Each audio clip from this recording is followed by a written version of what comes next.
eu ainda faço, ainda esqueço. Fabrício. Beleza, galera, ó, estamos aqui com o professor Fabrício Souza, para nossa live de finanças. Aí o Colégio Nacional na OBCom, o professor Fabrício veio dar um help para gente. Bora lá. Fabrício, é sua essa turma linda que está aqui, a galera que está super empenhada em descobrir um pouquinho mais sobre finanças. Vamos lá. Tá certo. Minha não, né, Léo? Nossa, né? Nossa. Primeiramente, gostaria de dar desejar uma excelente noite para todos vocês aí que estão presentes nessa live aí, né? Agradecer o convite e a confiança do Léo, né, em, em trazer, né, algumas informações aí sobre finanças, em conversar sobre esse assunto, né, com todos vocês, né?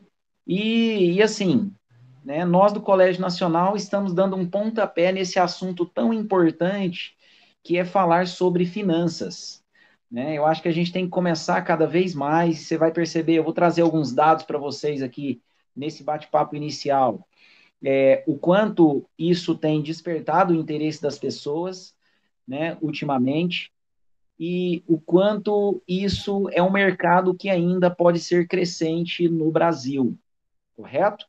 E aí, lógico, né? Eu vou começar com um bate-papo inicial, só para a gente poder esquentar um pouquinho a conversa. Na sequência, eu vou eu vou colocar aqui, vou colocar um slide aqui para vocês, né, de o que seria as finanças dentro da Olimpíada, né, brasileira de economia, que é a OBCom, né? Eu trouxe dados importantes sobre a prova e vou finalizar resolvendo junto com vocês, né, aplicando junto com vocês algumas questões da prova aí, de provas anteriores. Esse é o plano aí que eu estabeleci para a noite de hoje, para a gente poder nortear o nosso assunto, beleza? Então, bora lá. Léo, você vai me dando aí uns retorninhos aí, tá? Show de bola, Fabrício. Bora lá, tá massa. Se você precisar de ajuda para passar alguma coisa, você me fala. Combinado, beleza. Bom, então vamos lá. Quando se trata de finanças, pessoal, a gente pode, assim, seguir vários vieses, vários segmentos diferentes, certo? Falando de finanças de um modo geral, a gente pode falar de finanças pessoais, aí nós vamos tratar das finanças que você usa no seu dia a dia, das suas compras pessoais, do seu dinheiro, daquilo que você ganha, daquilo que você gasta, né, daquilo que você pode guardar para investimentos, né? Tudo isso vai compor as suas finanças pessoais. A gente pode falar de finanças já no âmbito empresarial, né? Você vai falar das finanças de uma determinada empresa, de como essas empresas investem, como elas crescem, como é o custo, tudo isso vai abarcar as finanças, tá bom? Bom, eu vou me ater aqui às curiosidades pessoais, certo? Mostrando para vocês o quanto é importante a gente começar muito cedo a tratar sobre finanças. E aí eu gostaria de aproveitar essa fala minha de parabenizar vocês, tão jovens, já se interessando por esse assunto. Eu considero, né, eu hoje faço 40 anos na semana que vem, né, sou jovem ainda, né, Léo? Eu descobri, né, ou tive coragem para entrar nesse mundo das finanças, eu considero tardiamente. Né? Arrependo de não ter tido uma orientação, né, ou buscado esse conhecimento quando jovem, na idade que vocês estão, né? Por vários motivos, né? Hoje, por exemplo, eu poderia estar bem mais tranquilo financeiramente falando, se eu tivesse, né, uma boa noção das finanças, e isso, entenda que eu ainda sou uma pessoa organizada financeiramente, e mesmo assim, eu entendo que se eu tivesse entrado nesse mundo mais cedo, né, eu teria ainda mais sucesso financeiro nessa idade que eu estou hoje, de 40 anos.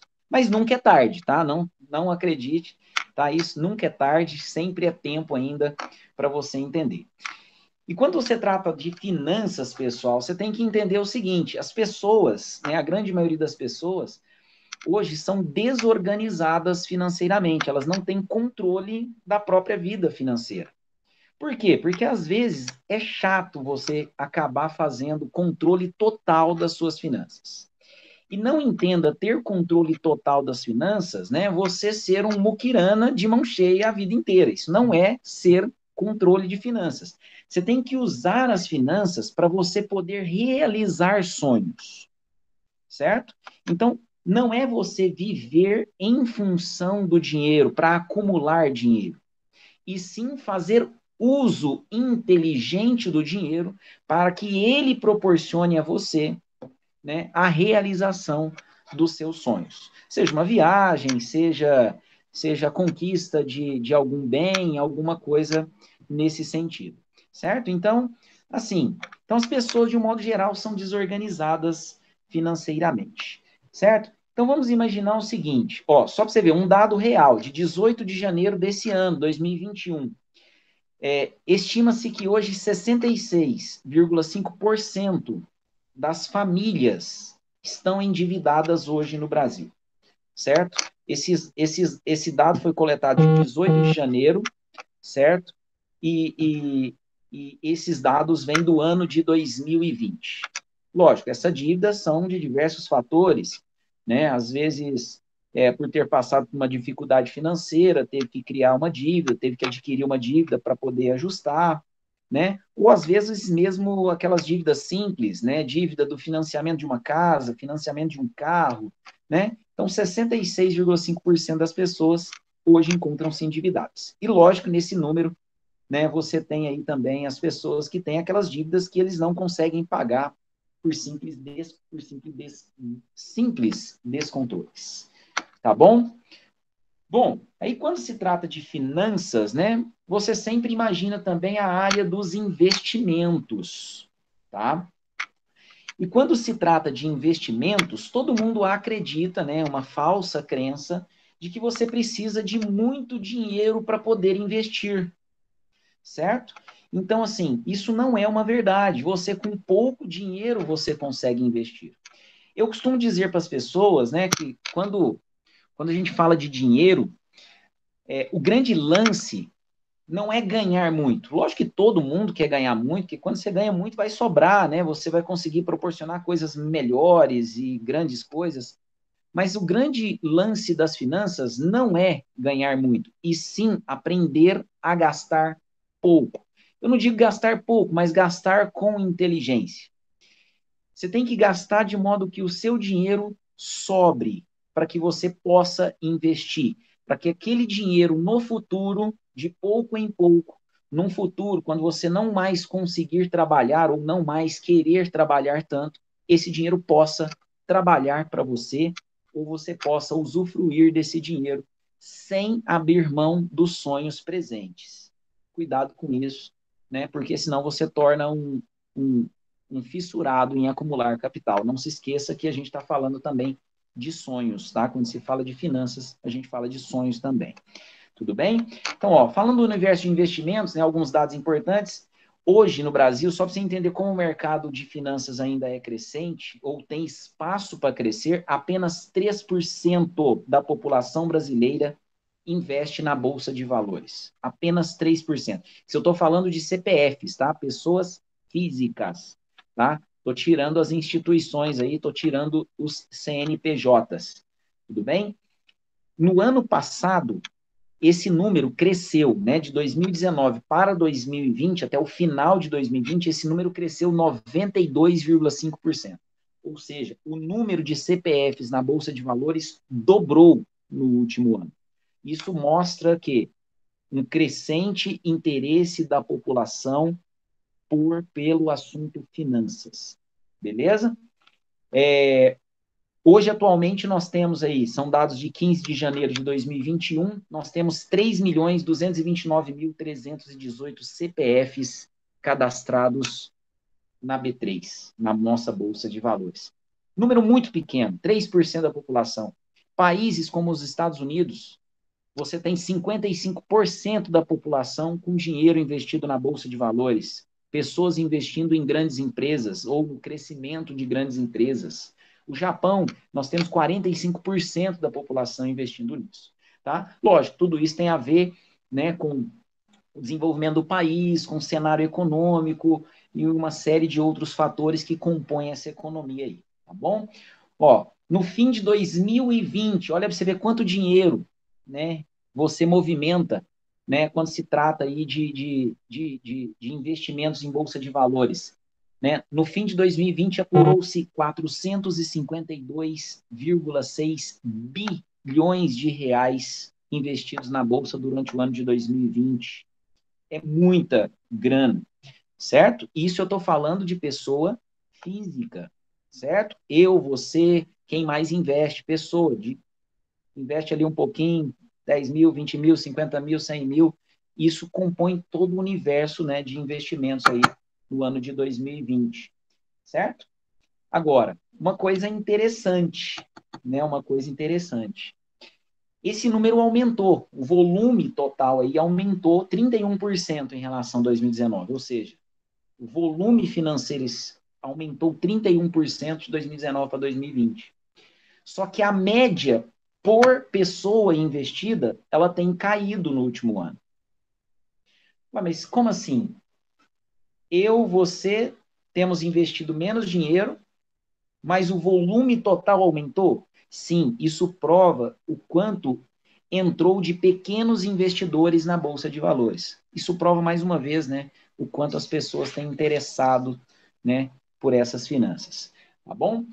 Bom, as mulheres na Bolsa de Valores, tá? É um número cada vez mais crescente, não são a maioria, ainda a maioria é um universo aí dominado pelos homens, certo? Mas hoje, né, as mulheres representam aí 26% do total de CPFs, né? Um quarto dos investidores são mulheres. Esse número cresceu também em 2020, cresceu 118%, mais que dobrou, chegando aí a quase 850 mil CPFs de mulheres investindo na Bolsa de Valores. Bacana? Então, esse aí é um cenário aí de alguns dados importantes aí sobre finanças, né, no mundo de investimentos, etc. e tal. Bacana? Bom, para esquentar um pouquinho essa conversa, eu queria até trazer esses números aí, mais para despertar a curiosidade de vocês, né, para buscar conhecimentos diferentes no mundo da finança, um pouco diferente do nosso bate-papo de hoje, certo? Né, do nosso bate-papo, porque o nosso bate-papo hoje, o foco principal é a Olimpíada Brasileira de Economia, né, a OBECON, né, e aí eu quero trazer alguns dados aí dessa prova para vocês. Beleza? Deixa eu compartilhar a minha telinha aqui.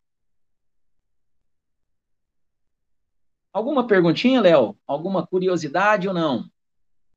Acho que Fabrício, não, achando show, cara. Até dei uma dica aqui para as meninas, né, que pode ser um projeto do Inova NASA, aí justamente esse trabalho de finanças para os jovens, entendeu? Para as meninas em específico. Eu ia falar aqui da Ana Laura Magalhães, né? A Ana Laura Magalhães, ela tem 217 mil seguidores no Instagram, no Instagram dela Explica Ana, é uma das sócias da XP e formou na UFO em economia, daqui de Uberlândia. show de bola, é isso aí. É uma grande dica aí mesmo, né, para os projetos de Nova NASA. Inclusive, até para abraçar um tema, né? Tem um projetinho aí falando de, de finanças, né? Quem Exatamente. sabe alguém. Olha só, a problemática já existe, viu, Léo? Eu já levantei o problema social aí, ó. 66% das famílias brasileiras estão endividadas. Então, quem sabe alguém cria um projeto para ajudar essas famílias a resolver esse problema. Isso se torna um problema social, não é verdade? Exatamente, exatamente. Ó, o professor Fabrício já está dando a dica para a próxima aula, vocês já têm resolvido com ele. Ó. Então, melhorou ainda mais agora, viu? Se alguém quiser, já tem metade do trabalho da próxima aula pronto. Tá certo. Pessoal, vamos lá então, vamos falar de OBCOM. Olha só, a OBCOM, quais são os tópicos que aparecem nas provas da Olimpíada? Bom, finanças, né? É óbvio, a gente está aqui para falar de finanças, não aparece tópicos de finanças, né? Problemas práticos de finanças pessoais, certo? A gente vai falar um pouquinho que tipo de problema envolve isso. Você tem problemas que envolvem a escolha de investimentos e coisas afins, sempre utilizando matemática financeira como ferramenta, certo? Então, a gente vai ter que fazer conta na prova da UBCOM, não é em todas as questões de finanças, tem questões teóricas também, que são decisões de entendimento, mas tem questões que você precisa fazer cálculo, né? E o uso é a matemática financeira. Vou falar também de alguns cálculos aqui, vou dar uns macetinhos, né, umas manhas para vocês. Tem problemas falando de ativos, né, e quando você fala de ativos, você tem dois tipos, né, tem os ativos de renda fixa e tem os ativos de renda variável, né, que são os nossos investimentos, e tem o mercado financeiro que envolve todas as instituições. Então, basicamente, esse é o programa de finanças da OBCOM, tá bom? Então, vamos lá. Finanças pessoais, tá? O que se trata de finanças pessoais? Na prova da OBCOM, quando você fala de finanças pessoais, você vai encontrar problemas, né, ou problemáticas, falando de compras de um modo geral, né, compras de mercado, açougue, padaria, né, tomadas de decisões, promoções, essas coisas que envolvem o nosso dia a dia, naquela compra diária ali, né? Você vai ter aí problemas que envolvem dívidas com instituições financeiras ou com cartão de crédito, né, falando aí do rotativo, né? Então você tem problemas envolvendo dívidas, né? Tomadas de decisão e às vezes envolvendo cálculo sobre isso, né? Você tomar uma decisão sobre compra ou não de um item pessoal, quero trocar meu celular ou não, compensa comprar aqui, compensa comprar em outro lugar, compensa comprar fora do Brasil, trazer importado, etc. Né? E tem problemas que você precisa entender o que é poupar e investir para você aqui, adquirir algo no futuro. Né? Por exemplo, você tem que poupar o dinheiro, né, guardar dinheiro por tanto tempo para realizar uma viagem, ou para fazer um curso, né, ou para comprar determinado bem que é mais caro. Então, são problemas dessa natureza, né, que envolvem as finanças pessoais. Bacana? Tranquilo até aqui? Ó, na matemática financeira, como ferramenta de escolha, o que você precisa saber para realizar uma prova da OBCOM? Certo? Ó, a gente precisa ter conhecimento sobre cálculos envolvendo porcentagem, isso aí a gente aprende até, inclusive, nas nossas aulas normais aí da matemática, cálculos envolvendo aumento percentual, cálculo envolvendo porcentagem, desconto, etc. Certo? Então, cálculos envolvendo porcentagem, a gente precisa dominar isso. Cálculos envolvendo juros, tá? Pode sim, vamos voltar. Que é o slide anterior. Quem falou do. Só voltar um minutinho, tá, pessoal? Esse, de vez em quando aparece uma frasezinha aqui para mim, viu, Léo? No, na Mas o Thales tarjeta. acabou de perguntar. Ele pediu para voltar esse slide aqui, só para ele. Acho que ele vai printar a tela. Aí, já Isso, foi. Pode passar. pode? Valeu. Então, vamos lá. Então, voltando aqui, matemática financeira, é importante dominar cálculos com porcentagem, cálculos de juros compostos, principalmente, certo? O que são juros nominais, o que são juros reais e também calculá-los. Vou ensinar vocês hoje aí a calcular esses juros, tá?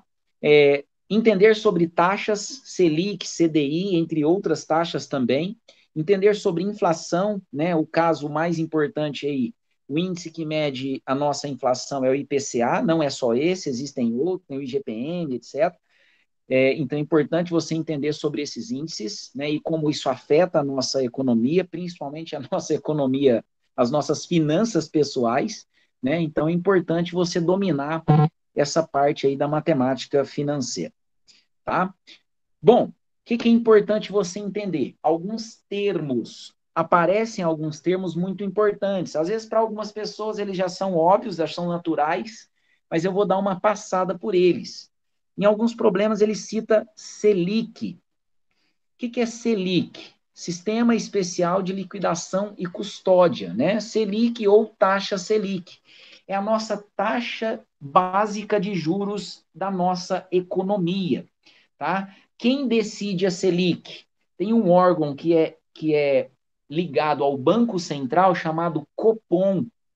A cada 45 dias eles se reúnem e decidem qual é o valor dessa Selic, qual é o valor dessa taxa básica de juros, certo? Inclusive, amanhã, se você ouvir os noticiários, tá? Amanhã tem reunião do Copom, amanhã eles decidem se a Selic abaixa, mantenha nos 2%, hoje ela está em 2%, ou se ela aumenta. A expectativa do mercado é que ela aumente pelo menos meio ponto percentual, passando para 2,5%, né, essa taxa Selic, tá bom? Então, amanhã fica ligado aí, você que está ligado aí nas finanças, amanhã tem decisão do Copom sobre a taxa Selic, tá bom? Então, vamos lá. O que é o Copom, né? Que eu não falei? Comitê de Política Monetária do Banco Central, é um comitê de dentro do Banco Central que toma essas decisões. Então, essa taxa Selic é a nossa taxa de referência, tá? É a nossa taxa referência aí, que vai nortear todos os juros praticados no Brasil. Juros de investimento, juros de, de, de, de, de empréstimos e etc. e tal.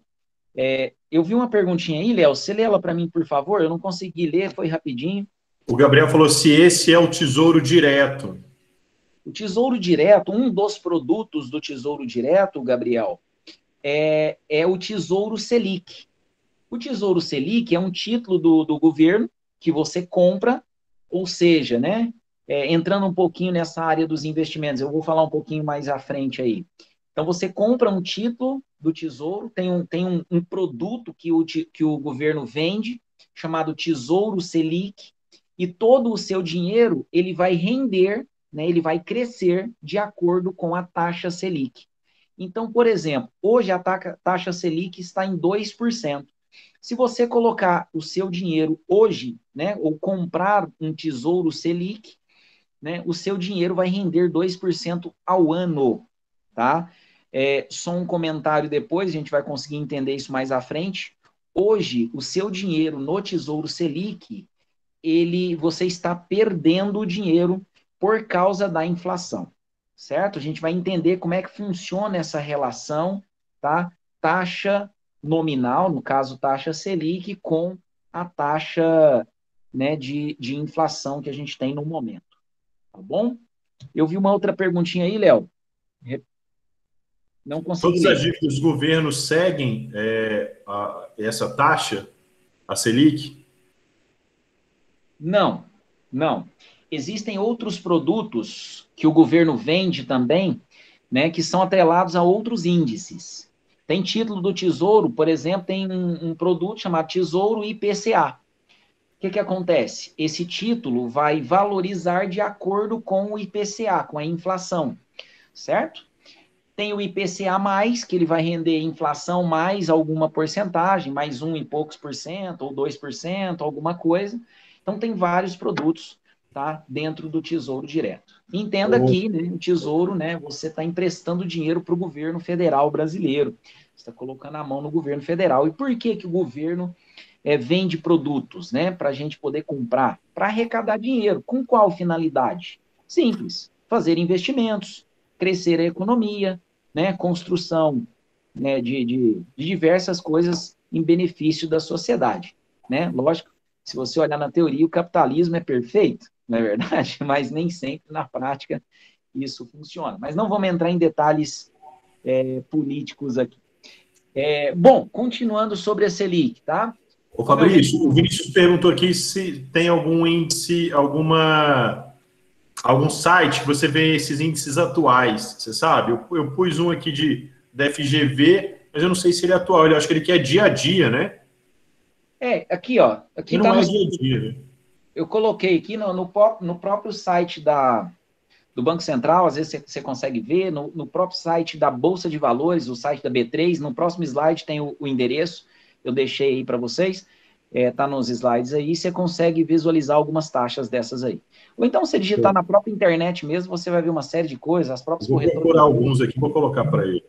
é de fácil acesso aí, essas informações, tá bom? Como eu tinha dito para vocês, né, basicamente ela vai influenciar todas as taxas de juros no Brasil, aquelas que são cobradas em empréstimos, financiamentos e até de retorno em aplicações financeiras, tá bom? Está ligada aos juros dos títulos públicos, que a gente estava falando, Tesouro Selic, Tesouro IPCA, etc.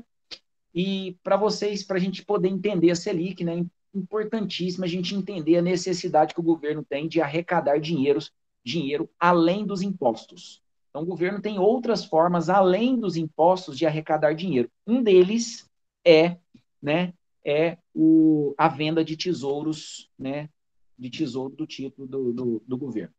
Tá bom? Bom, e ela vai servir de parâmetros para outras taxas do mercado, e ela tende a ser a menor taxa da economia. Por isso que ela é a taxa básica de juros.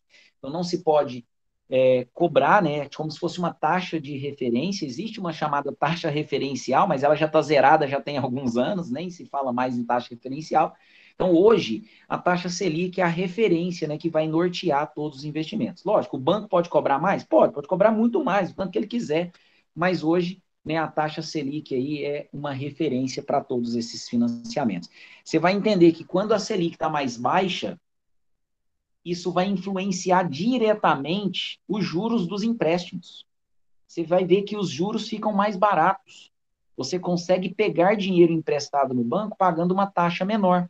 Quando essa Selic sobe, quando a Selic sobe, você tem financiamentos mais caros, empréstimos mais caros, certo? Cobrando maiores taxas de juros.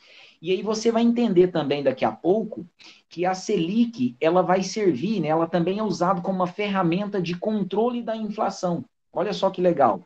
Então a Selic também, ela é utilizada pela economia como controle de inflação. Vou explicar isso já já, depois que eu falar de IPCA para vocês, tá? Bom, CDI, que é uma outra taxa também citada na prova da OBCOM. CDI é um certificado de depósito interbancário. Assim, que taxa é essa? Bom, é uma taxa cobrada de empréstimos somente para banco, não de pessoa para banco, né? Ou banco para pessoa. É de banco e banco. Ah, mas por que que banco tem que prestar dinheiro para banco, Fabrício? Sendo que os bancos têm muito dinheiro, eles são muito ricos, né? E eles não precisam pegar dinheiro emprestado. Realmente, todo o nosso dinheiro está na mão de banco hoje, eles têm muito dinheiro. Mas você tem que entender que o Banco Central, ele controla, né, todas as movimentações financeiras, né, todas as movimentações financeiras que ocorrem diariamente, né? Todo banco tem que prestar contas ao Banco Central, tá? E aí, uma das formas de controle, né, nesse sistema complexo, né, da nossa economia, eu vou tentar ser o mais simplista possível, é você entender o seguinte: tem a movimentação do banco durante todo o dia. Imagine um banco com toda a sua movimentação. Durante o dia, sai dinheiro desse banco para outros bancos. Ah, você pagou uma conta, você é cliente do seu banco, mas você pagou um boleto de outro banco. Ou seja, o seu dinheiro sai do seu banco e vai para aquele outro banco, certo? Tem gente que deposita dinheiro na sua conta, então entra dinheiro na conta do banco. Então, o saldo do banco no final do dia, só que é o saldo de todos os bancos, no fim do dia, eles devem estar positivos, obrigatoriamente. Nenhum banco pode fechar o dia com saldo negativo. E aí, bom, mas e se acontecer de no fim do dia saiu mais dinheiro do que entrou? Significa que o saldo do banco ficou negativo. Então, o que que ele vai ter que fazer? Ele vai ter que fazer um empréstimo com outro banco para cobrir esse déficit negativo para que ele fique 0 a 0. Certo? Por quê? Porque no fim do dia ele tem que estar com caixa zerado ou positivo. Correto? É isso que acontece. E qual é a taxa que é usada para fazer essas transações entre os bancos? É o tal do CDI, Certificado de Depósito Interbancário. Então vamos imaginar o seguinte: ó, hoje a movimentação do Itaú, ele fechou com um saldo negativo de, sei lá, um, 1 milhão de reais. Mas o Bradesco fechou com um saldo positivo lá de 3 milhões. Então o Itaú liga lá para o Bradesco: Bradesco, me empresta 1 milhão para eu fechar meu caixa. Qual taxa que o Bradesco vai cobrar? A gente chama de CDI, certo? Então, em resumo, né, é um certificado de depósito interbancário e trata-se de uma taxa que lastreia as operações entre os bancos, tá bom? Essas operações que como eu disse, públicos e privados, bancos públicos, todos eles, sem exceção, ocorrem todos os dias e por isso a taxa DI é calculada todos os dias pela CETIP. O que é essa taxa? O que é essa taxa DI aí? Entre todos esses empréstimos feitos entre os bancos têm liberdade para cobrar um do outro o valor que eles quiserem, certo? Eles põem a taxa que eles quiserem.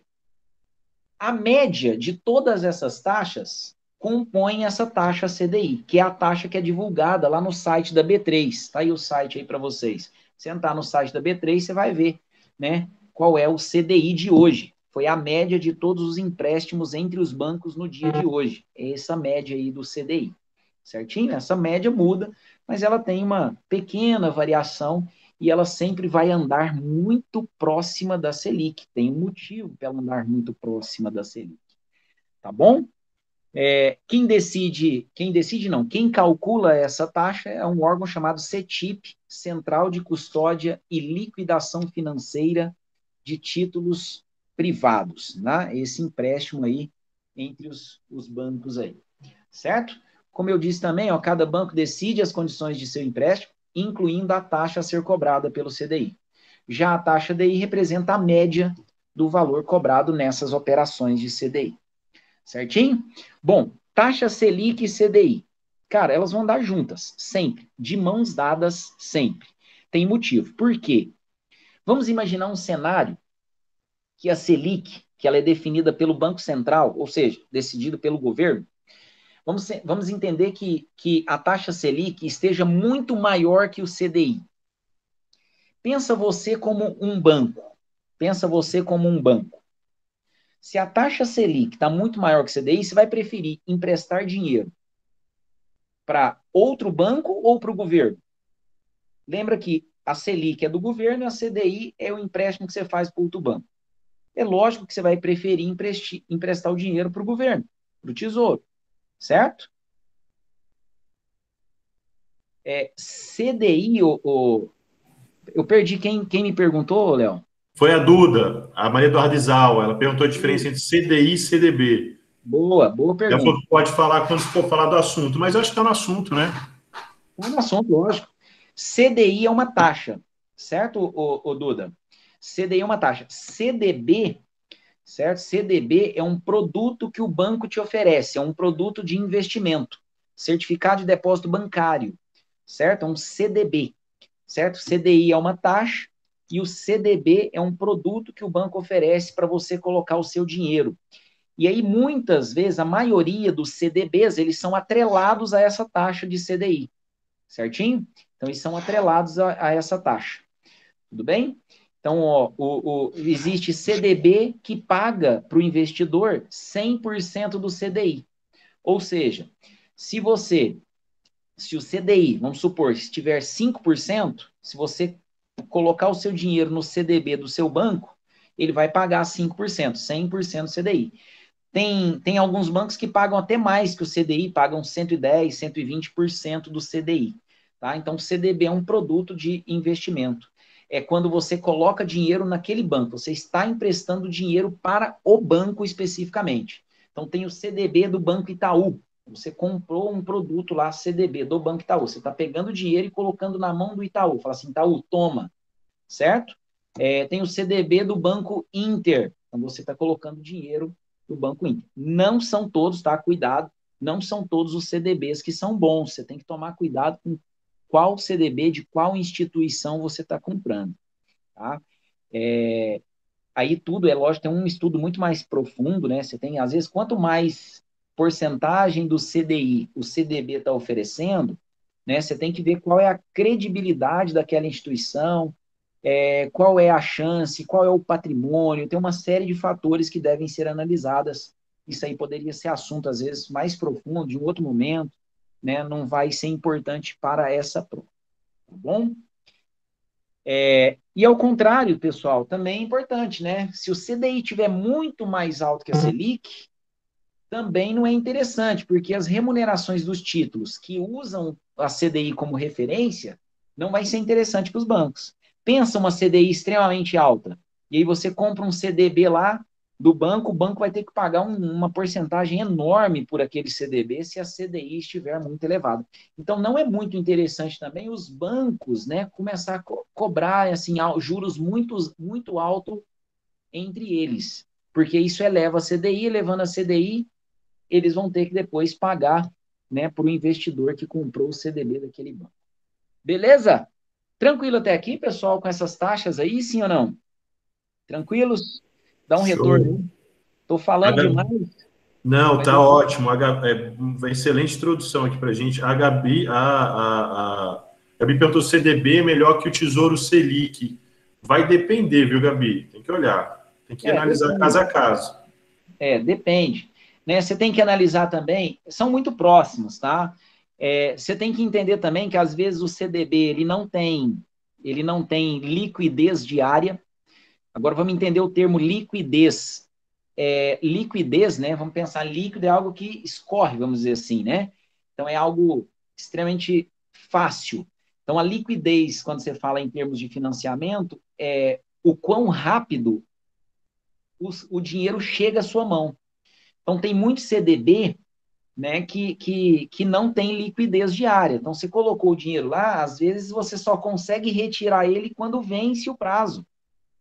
Então, você tem que tomar cuidado, tem que conhecer bem o produto antes de você comprar os produtos do mercado financeiro.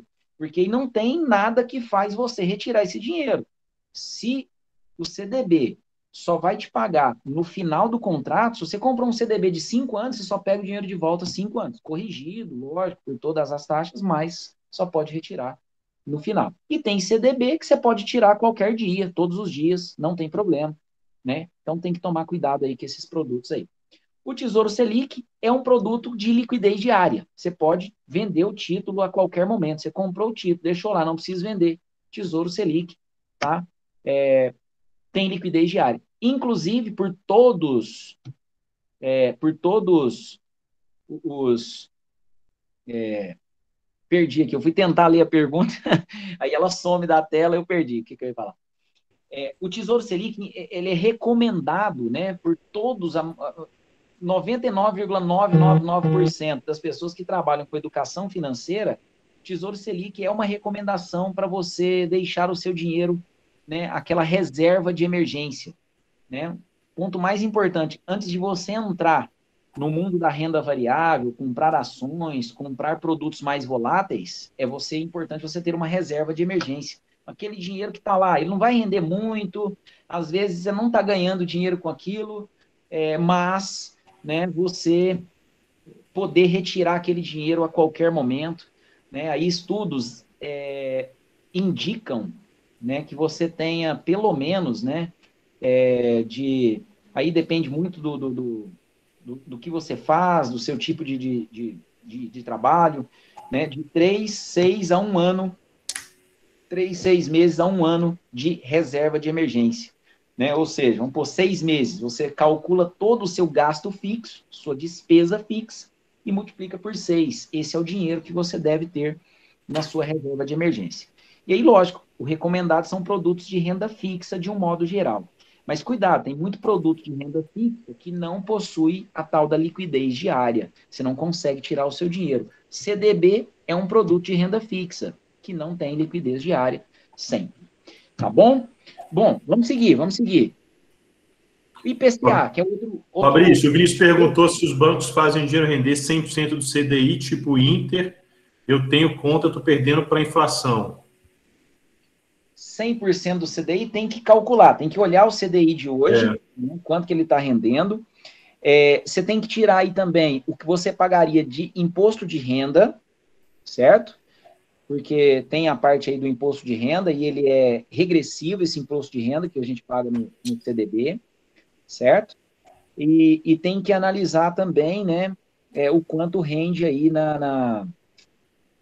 no Tesouro Selic. E aí, o legal é o seguinte, se você abrir uma conta, eu não sei se para menor de idade é possível, mas você pode abrir uma conta no site do Tesouro Direto. E lá no site do Tesouro Direto, você consegue fazer simulações. Quanto eu quero investir no início e quanto que eu vou fazer de aporte mensal. Todo mês eu quero colocar R$ 100, por exemplo. E aí ele mostra lá o gráfico. O quanto rende um CDB, quanto rende o próprio produto que você está simulando e outros produtos do Tesouro também. Você consegue fazer essa comparação, tá? Seria legal, às vezes, você fazer um cadastro lá no site do Tesouro Direto e fazer as simulações. Eu não sei se é permitido, tá? Agora essa informação eu vou ficar devendo para vocês. Se o menor de idade, né, abaixo de 18 anos, pode ter. Eu sei que tem que ter autorização dos pais para ter conta em corretora, certo? e para quem é menor de 18. Agora, se você precisa ser maior de 18 para ter cadastro no site do Tesouro, aí eu não sei te falar. Só o cadastro, você entrar, ver como é que funciona, tá? Eu sei que para comprar títulos do Tesouro, você precisa, né, ter conta em uma corretora. Ou o seu próprio banco, às vezes, oferece. Fechou? Beleza? Continuando, outro índice que aparece é o IPCA, índice que aponta a inflação do país. Como é que se calcula o IPCA, Fabrício? Como é que é feito isso? O IPCA, pessoal, é calculado pelo IBGE, certo? Instituto Brasileiro de Geografia e Estatística. E como é que eles fazem esse cálculo, né, para descobrir qual foi a inflação do mês, tá? Eles consultam diversas capitais, né? Eles têm uma série de itens, né, que norteiam essa inflação, itens, serviços e etc. Norteiam, eles fazem a consulta esse mês. Anotem o valor de cada um. Mês que vem, eles anotam de novo e analisam. Alguns itens aumentam, outros diminuem o preço, tá? Tem sempre uma variação. E a média desses aumentos e diminuições compõe lá o final, aquele valor que a gente conhece de IPCA, tá? Tá tudo escrito aqui, anotado para vocês, né? Então, ó, ele indica se houve variação nos preços de uma série de categorias de bens e serviços importantes do dia a dia das pessoas, como vestuário, alimentação, transporte, saúde, despesas pessoais, educação, comunicação, etc. Calculado todo mês pelo IBGE, tá? E quando você considera a Selic, como eu havia falado para vocês anteriormente, a Selic e o IPCA, né? A Selic controla, né, o IPCA, entre aspas, né? Controla seria muito forte, mas eu estou falando uma linguagem bem muito simples para que vocês possam compreender o quanto a Selic pode ou não influenciar no IPCA. Para você entender isso, como é que funciona? Lembra que eu falei que quando a Selic está baixa, quando a Selic está pequena, o crédito fica mais fácil. Ou seja, pegar dinheiro emprestado, fazer financiamento fica mais barato. Se o financiamento e o crédito está mais barato, significa que as pessoas vão pegar mais dinheiro emprestado e vão consumir mais. Quando as pessoas consomem mais, aí vai entrar a tal da demanda e oferta, microeconomia, macroeconomia, certo? Quando as pessoas consomem mais, significa que o preço dos produtos tendem a aumentar. Por quê? Está tendo muita procura, os preços aumentam. Quando os preços aumentam, a inflação aumenta. Porque a inflação mede o aumento contínuo dos preços das mercadorias, bens e serviços. Quando eles aumentam a Selic, aí vai ser o efeito contrário. Aumento da Selic significa crédito mais caro, fica mais difícil pegar esse dinheiro, certo? E aí, o que acontece? As pessoas vão consumir menos ou vão fazer menos empréstimos, vão gastar menos dinheiro, e quando você gasta menos dinheiro, baixa a procura, ou seja, diminui a demanda. Diminuindo essa demanda, os preços tendem a cair, ou seja, você tem um controle da inflação usando exatamente essa taxa Selic, certo? Então, ela serve aí de controle inflacionário, né? O mercado utiliza muito isso para controlar a inflação. Perdi a pergunta, Léo. Pode ler, por favor? Ó, o Gabriel Belo falou mais dinheiro circulando, mais inflação. E o João Pedro falou, tem como saber qual seria a taxa de básica de juros se o governo não alterasse ela? Turminha, é só tomar cuidado também para as perguntas do professor Fabrício, às vezes aquelas mais voltadas para a macroeconomia e tudo mais, a gente vai fazer elas amanhã. Então, a gente também vai falar um pouquinho sobre inflação, esse tipo de coisa amanhã, para dar tempo de resolver algumas questões de finanças hoje, entendeu? Isso. Senão, não vai. Então, a gente fala de macroeconomia hoje e amanhã vai falar de novo. Tá? Bacana. A macroeconomia vai aprofundar um pouco mais, com certeza, nessas taxas que eu estou falando. Estou sendo, assim, superficial, tá, gente? para que vocês compreendam mais ou menos como é que elas funcionam, porque isso vai nortear as nossas resoluções das questões. Tá? Isso, o professor vai usar elas lá, mas assim, por exemplo, essa questão do. Isso que, por exemplo, o Gabriel perguntou é política monetária. Política monetária, Gabriel, macroeconomia total. Você pode guardar essa pergunta amanhã para fazer para o professor de macroeconomia.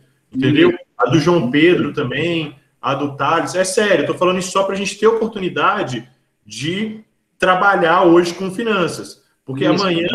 amanhã a gente vai falar sobre isso, entendeu? Então, assim, a gente poderia falar sobre isso hoje, tranquilo. Mas aí a gente não acaba que o finanças que, né, o que a gente quer ver, que é as continhas resolvidas, né? Então vamos lá, Léo, que senão vai extrapolar demais nosso tempo, né? O que é inflação? Inflação, definição formal, é a inflação, é o aumento contínuo generado dos preços do mercado. Tem uma pergunta para vocês. Se a inflação está diminuindo, significa que os preços estão caindo? Essa é a pergunta. O que vocês acham? Vou resolver a questão, já já. Próximo passo. Pergunta: se a inflação está diminuindo, significa que os preços estão caindo? Lógico que não. Na verdade, mais ou menos, né? Mais ou menos, tá? É importante você entender que se a inflação está diminuindo, significa que a velocidade em que os preços estão aumentando é que caiu, tá bom? Para que você tenha queda dos preços, nós teríamos um cenário de deflação, que é muito incomum de acontecer. Acontece, mas seria um cenário de deflação. E isso vai fazer cair, certinho? Então, deixa eu dar uma aceleradinha aqui. Os ativos são dois tipos: renda fixa, tem 3 modalidades, né? Pré-fixada, pós-fixada, híbrida. Né? Os ativos de renda fixa são CDBs, o Tesouro Direto, letras de crédito, né? LCI, LCA, etc. E tem os ativos de renda variável, né? Que você não consegue nenhum tipo de taxa, né, garantida, né? Eles vão variar aí conforme tempo, política, né? Tudo vai influenciar e ele é muito sensível, né? As taxas de renda variável, né? Às vezes uma coisa que aconteceu do outro lado do mundo vai afetar todas as bolsas, todas as ações do mundo inteiro. Né? Aí são ações, fundos imobiliários, etc., fundos multimercado, moedas estrangeiras, né? As moedas eletrônicas, né? E assim por diante. Bom, algumas questões da UBCOM. Chegou, Léo, aí, ó, vamos fazer conta. Isso. Bom, rapidinho. Se você não resolver essas contas, a Duda ficou me zoando aqui. Se você não resolver, eu que tenho que resolver, primo. Eu não dou conta, não. Eu sei mesmo. Então vamos junto. Ó, uma questãozinha que apareceu na prova de 2020 aí, ó, é uma questão teórica. Fala assim: Germano contrai uma dívida do crédito rotativo. O que é o crédito rotativo? É o crédito do cartão de crédito, certo? Cartão de crédito, você passa o cartão na loja, você vai pagar só lá no vencimento. Não tem um giro aí de dinheiro. Ele estava com um cartão, com uma dívida no cartão. E, neste caso, para solucionar o problema da forma mais eficiente, é recomendado parcelar mais as compras com cartão de crédito? Nunca. Dívida, né? Juros do cartão de crédito varia de 8 a 12, 14, 15%, certo? Então, vaza fora. Dívida com cartão de crédito é suicídio financeiro, tá? Nunca, nunca. Você quebra o cartão de crédito, arruma dinheiro e paga o cartão de crédito, faz outra dívida, paga o cartão de crédito, mas não fique devendo cartão de crédito. Contrair um empréstimo com juros menores para pagar a dívida do cartão de crédito? Essa é uma boa saída. Seria mais eficiente para você pagar menos, mas não fique devendo o cartão de crédito. Investir na poupança? Não, se você está devendo, como é que você vai investir? Você tem que pagar a conta primeiro, depois você investe. Consumir mais? Nunca. Você vai aumentar a sua dívida, certo? Viajar mais? Não, você vai gastar mais. Então, a letra B é a melhor opção. Tá? É a maneira mais eficiente de você pagar esses juros aí, de você pagar essa dívida do cartão com juros menores, né? Contrai uma dívida, juros menores, paga aquela dívida do cartão, fica livre daquilo. Bom, questãozinha 2, que é uma questão de reforma, né? Uma decisão aí, um cálculo que a pessoa vai fazer. Ele fala assim: ó, Ângelo está reformando a cozinha da sua casa e conseguiu o orçamento de todas as aquisições que irá fazer. Observe a tabela com os preços, com os objetos que Ângelo pretende comprar e os descontos que ele conseguiu para cada um. Com base nessa tabela, calcule qual será o total economizado por Ângelo. Quantos por cento ele vai economizar? Então vamos lá, a tabela está aí. Ó. Geladeira, preço original R$ 1.500. Ele conseguiu 5% de desconto. Fogão, R$ 1.000 e conseguiu 7,5% de desconto no preço do fogão. E assim por diante. Bom, o que, que eu vou fazer? Vou calcular o preço com desconto de todos os itens. Vamos lá, ó. Montei uma nova tabelinha para vocês, tá? Montei uma nova tabelinha aqui, ó. 1.500. Como é que eu calculo 5% de desconto? Vamos lembrar na matemática? Para você dar desconto, use fatores de desconto que facilitam o seu cálculo, certo? Então vamos pensar o seguinte: se a loja deu 5% de desconto, significa que ela irá cobrar 95% do valor. Então, para eu descobrir o valor com desconto, eu pego o valor original, os 1.500, e multiplico por 0,95, ou seja, 95% do meu valor. Isso vai me dar 1.425. Mesma lógica, eu quero dar um desconto aqui de 7,5%. Então vamos lá, se o desconto será de 7,5%, a loja vai cobrar do seu Ângelo 92,5% do valor. Então, como é que eu calculo o valor descontado? Os R$ 1.000, que é o valor original, multiplicado por 0,925, ou seja, 92,5% desse valor, que vai dar 925. Se eu quero 10% de desconto, vai cobrar 90%, eu multiplico por 0,90. São os fatores que a gente já conversa lá na matemática, certo? 12,5%, ou seja, eu multiplico por 0,875, né? Você faz 100% menos o desconto, o que sobra é o fator que você utiliza para dar desconto. Fazendo todo esse cálculo, o preço original teria ficado 5.850, com o desconto ficou 5.462,50. Aí agora eu tenho outro lance. Eu quero descobrir quanto de desconto a gente conseguiu. Como é que eu descubro qual a porcentagem de desconto? Simples. Você vai pegar o valor depois. Qual que é o valor depois? Aqui, ó, 5.462. E dividir pelo valor original. Subtrai 1 e multiplica por 100. Quando você faz essa conta, você encontra essa divisão, 0,934 menos 1 vezes 100. Isso aqui, menos 1, fica 0,066. No vezes 100, se acha em porcentagem, ó, menos 6,6%. Ou seja, ele ganhou um desconto de 6,6% no valor total da soma. João, por que você subtrai 1? Porque você está tirando o preço que você tinha originalmente, certo? Você está tirando do mesmo jeito aqui, ó. Como é que você acha esse fator aqui, 0,95? É 1 menos 5%. Lembra que 5% é 0,05. Então, 1 menos 0,05 é 0,95. Aqui é a mesma coisa, tá? Você tira é um inteiro. Você tirou um inteiro para sobrar somente o desconto. Beleza? Entendeu? Ok? Bacana?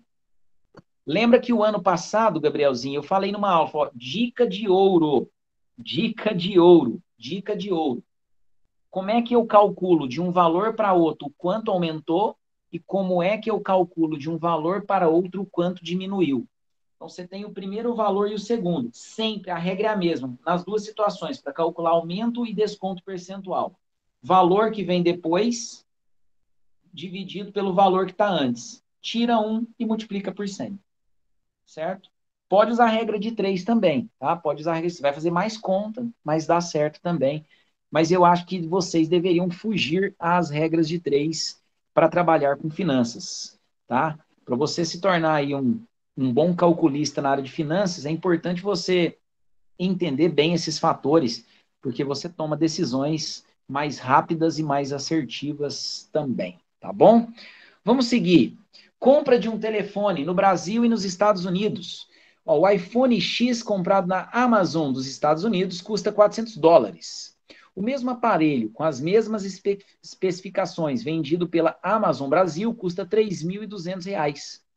Para se trazer o smartphone dos Estados Unidos para o Brasil, existem dois custos. Primeiro, um custo de transporte fixo de R$ 400 por aparelho, e, na sequência, ao chegar no Brasil, uma tarifa de importação. Vamos supor que, levando em consideração custos de transporte e importação, além das diferenças cambiais, o iPhone X tenha o mesmo preço nos dois países. Ou seja, depois que você trouxer o aparelho lá dos Estados Unidos, fizer a conversão cambial, pagar as tarifas de transporte, tarifa importada, ele vai custar os mesmos 3.200. É isso que ele está supondo aqui. Aí ele fala, indique qual alternativa que dá o valor da tarifa de importação cobrada pelo Brasil. Então, vamos lá, isso em porcentagem. Quantos por cento é tarifa nesse preço? Então, vamos lá. iPhone X nos Estados Unidos, $400. iPhone X no Brasil, 3.200. iPhone X importado dos Estados Unidos em reais. Então, são $400 vezes R$ 4 do câmbio, mais R$ 400 de transporte. Então, ele sairia R$ 2.000 para você trazer o aparelho dos Estados Unidos. E aí, mais a tarifa. Então, seria R$ 2.000 mais a tarifa, e ele vai custar os mesmos 3.200 que ele custa no Brasil. Ou seja, tarifa de 1.200. Agora, eu quero saber quantos por cento essa tarifa representa no preço do aparelho. Qual foi o custo do aparelho sem tarifa? O custo do aparelho sem a tarifa é 2.000. 2.000. Quanto 1.200 representa? Quantos por cento 1.200 representa dentro de 2.000? Simplesinho. Faz a divisão. 1.200 dividido por 200. 1.200 dividido por 2.000. Multiplica por 100. Você vai calcular, você descobre que ele vale 60% é tarifa. Ou seja, 1.200 representa 60% do valor do aparelho, que é R$ 2.000. Beleza? Tranquilos? Entendido? Show de bola, Fabrício. Toca aí, tá muito bom. Vamos tocar, vamos lá. Mais uma conta. Observe a tabela e considere a seguinte reflexão a respeito da receita de um mercado. Questão teórica, tá? Questão teórica, falando de IPCA. Presta atenção, hein? IPCA. Então, aqui, ó, na tabelinha, ele mostrou a evolução do IPCA no ano de 2019, cada mês, ó. Janeiro, fevereiro, março, abril, né? E aí você viu aí a variação do IPCA ao longo do ano. Aí ele fala, da perspectiva do modelo de negócio do supermercado. Então, você está olhando na ótica do dono do supermercado, em que seus custos tendem a ser reajustados pelo IPCA. Então, vamos lá. Tudo que o dono do supermercado compra para vender para nós, os preços desses produtos são reajustados exatamente por aquele índice do IPCA. O que o dono do supermercado faz? Com certeza, ele repassa esse custo para nós consumidores. Então, ele aumentou o valor do produto que ele está comprando, ele aumenta o valor que ele coloca lá do produto na prateleira. Fato. E que sua geração de receita é uma função de volume de vendas e ticket médio. Aí ele responde, pede para você responder. É possível concluir que uma alta do IPCA e uma baixa do preço dos alimentos tende a beneficiar esse tipo de negócio? O que você acha? Você pode concluir, ó, o IPCA aumentou e uma baixa no preço dos alimentos. Tende a beneficiar esse tipo de negócio? Não. Lógico que não. Tá? Outra pergunta. Uma desvalorização do IPCA beneficia os supermercados, pois assim há um aumento no consumo. Tem essa relação direta? Se você desvaloriza o IPCA, você aumenta o consumo? Não necessariamente, porque não necessariamente isso vai refletir nos preços da prateleira. Ó, um cenário, letra C, ó, um cenário em que a inflação dos alimentos puxa o IPCA é benéfico para os supermercados, já que desta forma eles aumentam suas margens. Isso é verdade, certo? Se os alimentos puxam o IPCA para baixo, certo? Ele vai pagar mais barato no produto. E aí, na maioria dos produtos, o que vai acontecer com a venda? Com o volume de venda dele, ele vai ganhar, certo? Em margem de lucros. Ele vai aumentar a sua margem de lucro, certinho? Então, letra C, nessa questão, é o melhor item para a gente marcar aí. Os alimentos mais caros são ruins para os supermercados, acho que nada a ver essa situação, nenhuma das alternativas anteriores. Não, eu fico com a letra C, né? Se os alimentos puxam o IPCA, aí você imagina o dono do supermercado mantendo os preços, o IPCA baixou, ele comprou mais barato e vendeu no mesmo preço, ou seja, ele aumentou a margem de lucro dele em função disso. Beleza? Dúvidas? Tá tranquilo aí, Léo? Tem pergunta? Não, tranquilo, pode tocar. Pessoal, essa parte de conta, né? Eles tiveram um professor de matemática muito bom, então eles sabem bem, entendeu? Não tem muito erro. Depois tem que contar para o professor de matemática. Moçada, vamos lá. Olha só, questão com texto gigantesco, tá? Ele fala, ele está te contando mais ou menos a função da moeda, por que que se criou moeda, porque antigamente era tudo à base de troca, o cara fabricava caneta e o outro plantava arroz, ele trocava tanto saco de arroz na caneta, porque ele precisava comer, o outro precisava da caneta, e aí eles arrumaram uma unidade única, que é o dinheiro, né? Fica mais fácil do que você colocar aí todas as possíveis transações que fossem trocas de mercadorias. Então, o dinheiro é um denominador comum, né? Então, você dá custo para cada um deles aí. É basicamente isso que o texto está falando, certo? E está falando sobre inflação, mais uma vez. Eu vou ler só a parte final aí para a gente ganhar tempo, tá? Ele fala assim, considerando aqui o uso mais comum do termo inflação, que é o aumento dos preços de um modo geral, imagine que você emprestasse R$ 100 para um amigo que promete te pagar 10% de juros ao devolver seu dinheiro daqui a um ano. Um ano depois, seu amigo te devolve o dinheiro. Mas, neste período, a inflação no Brasil foi de 5%. Quanto de juros real você de fato recebeu nesse período? Marque a alternativa que mais se aproxima da resposta. Bom, eu repeti a pergunta aqui, tá? Para você ter a pergunta aí no visual. Quantos por cento você ganhou de fato? Você ganhou 10%? Lógico que não, porque a inflação ela desvaloriza o seu dinheiro. O seu poder de compra diminui. Um exemplo para ilustrar bem o que é a inflação, né? O que significa a inflação desvalorizar, entre aspas, o seu dinheiro. Faz uma lista de compras de produtos que custe R$ 100. Vamos supor, R$ 100. Se a... Desculpa, engasguei. Se a inflação no período for de 5%, significa que esses mesmos produtos você gastaria R$ 105 para pagá-los. Ou seja, aqueles R$ 100 que você comprava esses produtos não são mais suficientes para comprar os mesmos produtos. Então, entre aspas, o seu valor, o seu poder de compra, ele foi diminuído. Você precisaria de R$ 105. Bom, seu amigo, ele te pagou R$ 110, certo? Seu amigo pagou R$ 110 para você no fim do dia. Só que aqueles R$ 100 seu, agora, para comprar a mesma coisa, você gasta 105. Bom, você teve um ganho, óbvio, um ganho bruto de R$ 5. Mas isso representa quantos por cento? Como é que eu calculo a porcentagem de aumento? Mais uma vez aquela formulinha, são dois valores, 105, 110, aumento, certo? Aumento, valor depois dividido pelo valor antes, menos 1 vezes 100, tá? 110 dividido pelo 105, valor depois dividido pelo valor que está antes, menos 1 vezes 100. Fazendo a conta, você descobre aí que você ganhou real de juros 4,76%.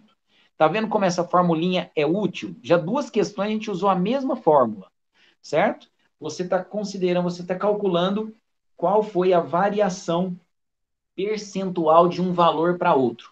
Seja ele aumento ou desconto, você usa a mesma forma. Você pega o valor posterior, divide pelo valor anterior. Subtrai um do resultado e multiplica por 100. A resposta sai pronta. Já sai o valor em porcentagem pronto. Sacou? Entendeu aí, Léo, a conta? Tá aprendendo?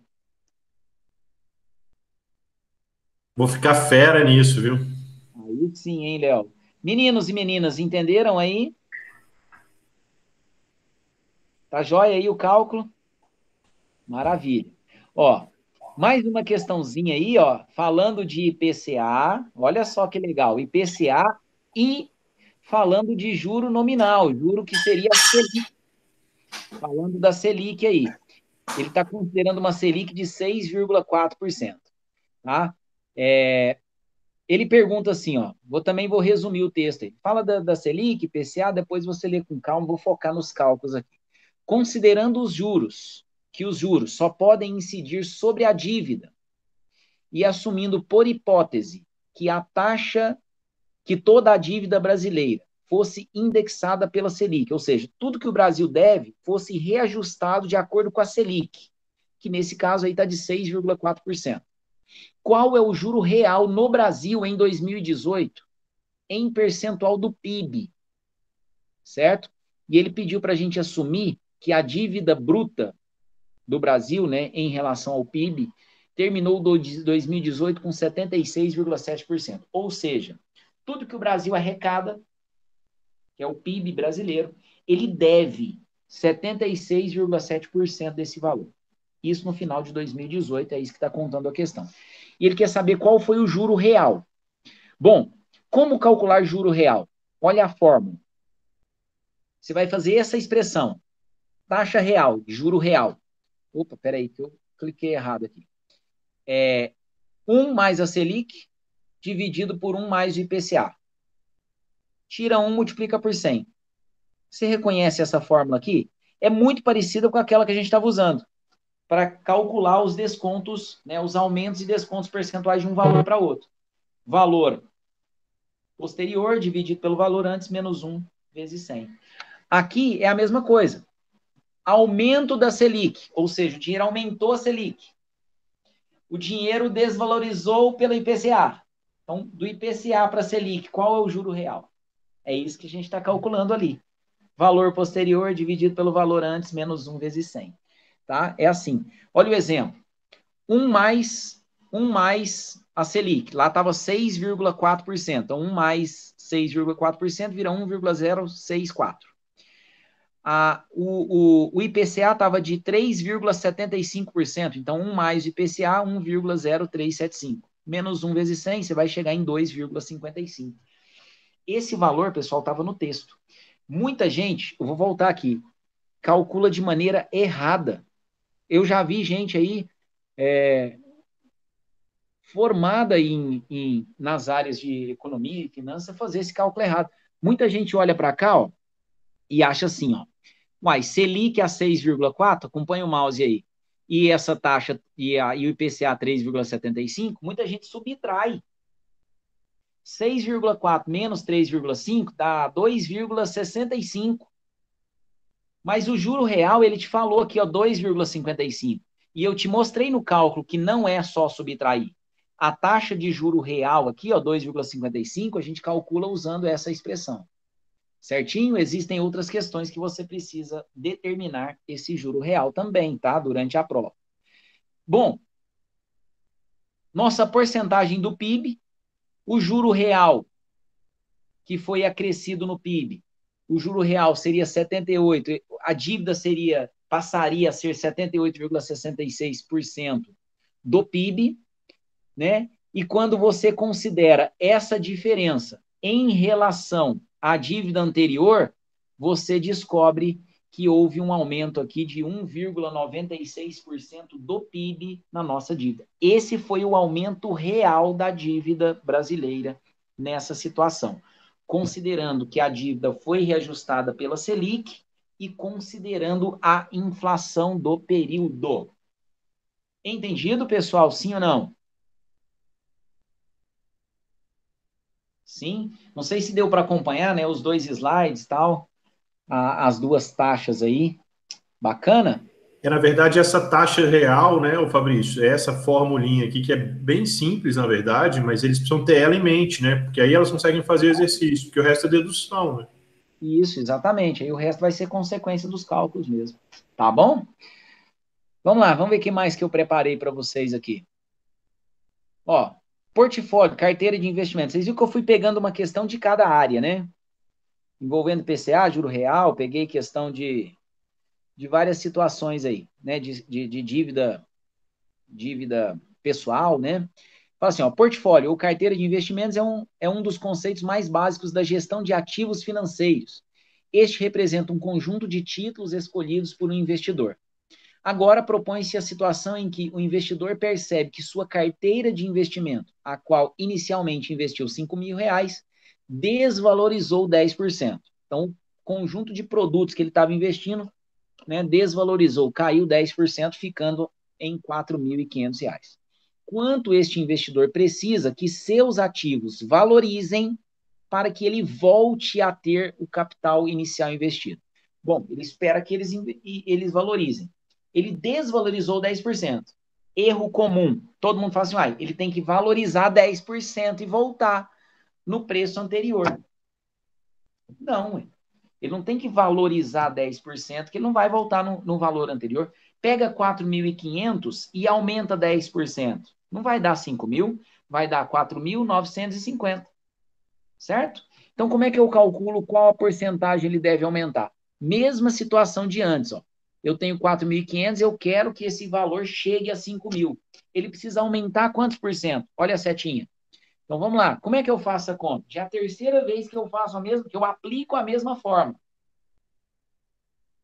Em várias situações diferentes. Conta para mim aí, conta para o Léo aí no chat o que ele tem que fazer. Vamos lá. Ou então abre o microfone e fala. Cadê, gente?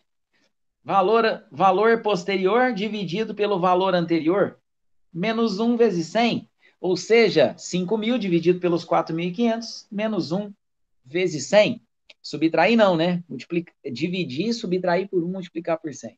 E aí, a hora que você divide, você encontra 1,11111111, menos 1 vira 0,111111 vezes 100, que vai te dar os 11,11%. Então, o dinheiro dele deve valorizar aproximadamente 11,11% para ele voltar na aplicação de 5.000 inicialmente que ele tinha. Beleza? Nossa Senhora, tem mais uma. Germano recebe a recomendação do seu gerente de conta bancária para trocar o investimento. Olha só, poder de decisão, hein? Ele sabe que seus investimentos rentabilizam 24% durante o ano de 2017. E seu gerente está lhe recomendando um título que rentabiliza 1,5% ao mês. Troca ou não troca? Qual a rentabilidade mensal do investimento de Germano? Vale a pena para ele trocar esse investimento? Aqui a gente vai trabalhar com o conceito de taxas equivalentes. 24% equivale a quantos por cento ao mês? Outro erro comum quando se trata de finanças. Todo mundo acha assim, 24% ao ano significa 2% ao mês. 2 vezes 12, 24. Não, não é. Certo? Toma cuidado, são juros compostos. Tem um jeito de você calcular a taxa equivalente. Outro erro comum, 1,5% ao mês, né? Corresponde ao ano, 18% ao ano. Não, não é. Certo? É mais de 18%, porque são juros compostos. Tá bom? Então, como calcular essa taxa de juros equivalentes? São duas expressões. Se você vai passar de uma taxa de tempo menor para um tempo grande, ou seja, mês para ano, você usa essa. 1 mais a taxa elevado ao tempo de capitalização menos 1 vezes 100. Se você vai descapitalizar a taxa de ano para mês, é uma taxa anual, você quer jogar lá para o mês. Você usa a mesma forma, com uma pequena diferença. O expoente aqui é invertido, é 1 sobre o t, 1 sobre o tempo. O tempo é invertido, você está quebrando o tempo, certo? Então, nós ficaríamos assim, 24% ao ano para uma taxa mensal. 1,24, eu vou quebrar, ano para mês, estou quebrando. Elevado a 1 sobre 12, né? Porque de ano para mês, um ano tem 12 meses, menos 1 vezes 100.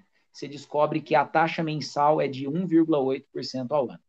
Daqui você já responde a questão. Se você é o senhor Germano, você trocaria o seu investimento, que rende 24% ao ano, que equivale a 1,8% ao mês, pela recomendação do gerente de 1,5% ao mês? Não! É igual aqueles negócios lá que existia antigamente. O Léo vai lembrar disso, né? A Porta da Esperança. Você troca uma geladeira por um carro velho. Isso é o tempo que você via Silvio Santos no domingo. Eu não sou dessa época, não, mas eu já vi no YouTube. Turma, taxa de equivalência. Taxa de equivalência cai demais, demais. Eu Muito. tenho certeza Muito. que essa daí caiu nessa forma mais conceitual, né? Mas para cair nesse formato aqui, igual o Fabrício colocou, é muito, sabe, equivalência mensal por semestral, enfim, aí você pode ir fazendo ela de diversas formas. Se aprender isso aqui, que é uma expressão que não é tão complicada, você vai resolver com certeza uma ou duas questões da prova. Exatamente, é isso aí. Eu também aproveitei aqui e coloquei também o invertido, tá? O cálculo invertido, 1,5% ao mês, passando por uma taxa anual. Então, ó, 1 mais a taxa, né? 1 mais 0,15, né? Que é 1,015, elevado ao tempo, né? Que é mensal para anual. Então, você rentabiliza 12 vezes, né? Você sai do mensal para o anual. Então, esse valor elevado a 12 menos 1 vezes 100, você teria uma taxa equivalente aí de 19,56% ao ano, e não 18%, como muita gente acredita. Bom, fim, Léo. Chegou no fim da nossa apresentação. Que beleza. Gente, nossa, mas Fabrício, ficou excelente, cara, excelente mesmo. A gente poder ver na prática, assim, né, como é que funciona muito desses conceitos que eles solicitaram. Eu acho que foi ótimo, assim, a galerinha ficou um pouco mais apreensiva com a macro. O Vitor está falando se pode liberar os slides, a Yasmin também Claro, perguntou. claro. Eu Lógico. vou. Depois pode subir na sala secreta, o Vinícius. O Fabrício, Tá bom, eu disponibilizo para vocês aí. Posso se deixar para puder. amanhã? Hoje eu estou cansadão, ainda tenho que tentar arrumar esse Chrome para eu dar aula amanhã cedo. Pode, claro, Fabrício. A gente já de antemão quer te agradecer aí. A turminha, às vezes, tiver algum quiser uma pergunta ou outra, mas já agradecer o Fabrício aí para nesse final aí de dia já, foi o dia inteiro de aula, eu também tive o dia inteiro de aula. A gente está aqui junto para, né, justamente trazer mais dessas informações para vocês. É muito legal de, né, acho que o Fabrício também o que motiva ele é ver vocês motivados, né, se empenhados em participar de uma Olimpíada Brasileira de Economia e aprender mais sobre esse assunto, que na verdade o Fabrício começou falando sobre isso, é algo que vai ser normal para todo mundo na vida adulta, né? Eu também quisera eu ter aprendido isso mais cedo, mesmo tendo feito economia. Muito legal, Fabrício, obrigado, viu? Léo, eu que agradeço, cara, o convite. Foi uma honra, né, receber esse convite. Obrigado, meninos e meninas, pela participação, pelo agradecimento no chat. Eu acho que eu tenho que agradecer essa oportunidade, né? Valeu, Fabrício. Obrigada. Arrasou. Obrigado, Carol. Vocês é que arrasam, vocês são especiais demais. Vocês têm muito a crescer e começando tão cedo, tão jovens como vocês começam. Cara, a gente vê assim caminhos maravilhosos para vocês, né? Eu acompanho vocês na matemática, o Léo, eu morro de inveja do Léo, que eu queria estar junto com ele nesse Nova Nassa aí, podia. E de vez em quando eu dou essas participaçõezinhas aí, né, Léo? Fabrício, graças a Deus vai ser cada dia mais, eu tenho fé nisso. Graças a Deus. E assim, gente, vou contar uma historinha para vocês aqui, né? O Léo me manda uma mensagem, falei, gente, o Léo me mandando mensagem, que honra, né? O Léo é um cara super ocupado, importante, cuida de todas as lives, né? Quantos trabalhos do Inova Nasce, e esse cara não para, né? Eu falei, gente do céu, o que o Léo tá precisando, né? Aí ele vem com esse convite. Eu não pensei meia vez, eu aceitei o convite do Léo, fiquei extremamente lisonjeado, né? E confesso para vocês, estudei muito, né, para tentar trazer numa linguagem simples, numa linguagem mais acessível para vocês, né? E conversando com o Léo no domingo, com o telefone, eu falei para ele que um dos grandes objetivos que eu tenho, assim, daqui para frente, como educador, é trazer a linguagem dos financiamentos, a linguagem da matemática financeira acessível para adolescente. A gente precisa arrumar uma fórmula de deixar isso acessível e de uma forma legal, que não seja tão maçante, né, Léo? É um desafio aí que a gente se propõe, né? Mas é muito bacana, bacana mesmo, assim, não tem nem palavras, assim, agradecer mesmo, de verdade. Fabrício, eu gostei demais. Eu já vou, inclusive, pleitear com a diretoria, né, alguns momentos de aula aí que a gente possa fazer isso juntos. Muito legal, cara, muito legal mesmo. Obrigado de coração, viu? Obrigado, eu. Beijo para todos. Tamo junto. Uma excelente noite de terça.